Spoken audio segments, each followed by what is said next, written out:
So I wanted to do a real casual one with you guys today. I was going to do the news, but everybody and their mom was talking about the news and all the leaked listings we got revealed to us yesterday or the day before. I think it was yesterday. All the new guys. I think we got a bombshell that was leaked. Another junkion they're doing out of the hound mold and all kinds of cool stuff. But I'm not going to go over that. I'll go over some more of that when we have images of that stuff. But, everybody's trying to do the news thing, and I don't want to be like everybody. That was the whole point of reinventing my channel. So I just figured I'd sit back and have a nice casual Saturday with you guys and just talk some Transformers in general. Take a few minutes. And I thank you guys so much for joining me. You're listening to the Transformers Talk Raw podcast on YouTube or Spotify. You can click those various links in the description below. That's going to take you to all kinds of cool stuff, including our Facebook group where you can join us there, share your own content, and chat bots with us. We'd love to see you guys there. Or you can find all the other stuff. You know the spiel.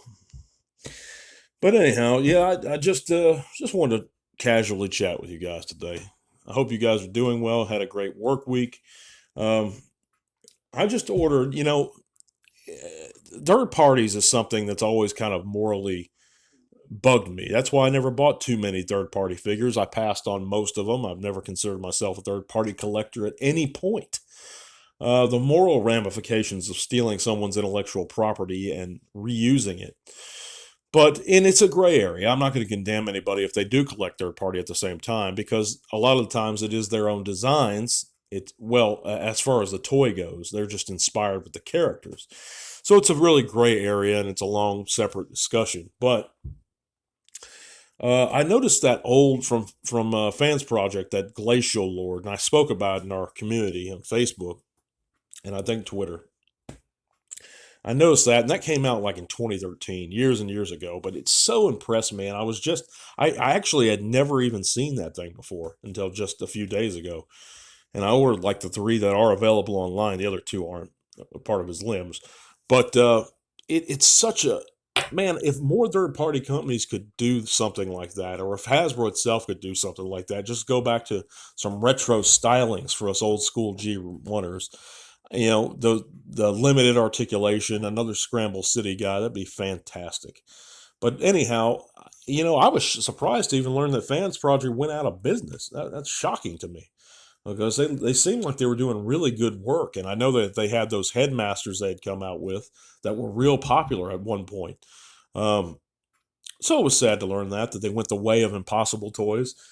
And that's another company that I was surprised, and I think they did themselves in with their Tetrajet offerings years and years ago, and some of their mini bots. I think they were poor and low quality, but their Quintessons were great, and for a very long time they were the only options we had for Quintessons. So I was surprised that they went under. Uh, KFC is another one that I was surprised. I don't know if they're still around, but I know a lot of people were complaining about their products early on, saying that they were really brittle and cheap. Because I bought a few of their old cassettes back in the day, and even on the channel, actually, one of my very first giveaways was some of the KFC cassettes, and but I liked them because they were good value for the money. They weren't asking for a ton of money. Sure, they were a little cheaper plastic, but they were fun little figures. But I digress. That's getting into a whole separate discussion. But yeah, what are you guys up to on this Saturday? Hope you guys are doing well. I Yeah, I mean, I'm excited about a lot of the new releases, man. But I'm just not gonna, that's the whole point of this channel, fellas. Is just to do something different. Hopefully, get you guys on board, and hopefully you're enjoying the content I've put out. Here's a question for you guys on this Saturday: is what's some of the best content you think I've put out? Is it the shorts? Is it a certain series of shorts? Is it certain discussions? Is it certain topics? What topics would you guys like to hear about? In this one, I'd love to get your feedback on things. I have some subjects I'm going to discuss here next week. Some things that's been on my mind, but I'm kind of holding off to do separate segments on those. But yeah, we're going to have another giveaway real soon, also, come the month of October, and that's coming up. I mean, it's sooner rather than later. And we did do that recent poll as to which figures you guys would like to see, and by far the leader was the current main line. So, because I think I gave you guys the option, the vintage loose, less often but vintage sealed, and or specific, harder to achieve kind of chaser figures in the current main line, or recent ones, but pretty much it's just current mainline stuff I think you guys are mostly interested in, and that's good to know. So we'll keep those coming up. But I have some things in the pipeline planned out. Some more interviews. I'm going to call Hasbro. Be calling Hasbro again real shortly. Got to update them on the thief, because I know the big thief anyway. He's still doing what he does, sadly, and hopefully you guys aren't subscribed to that guy. I really hate seeing that, but you can do what you like. I appreciate you being here regardless.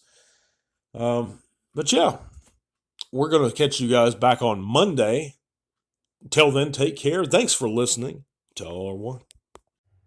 This podcast is made possible in part thanks to the amazing support of our patrons. Click the link to our Patreon in the description below if you'd like to help keep T-Talk Raw going strong. Thank you.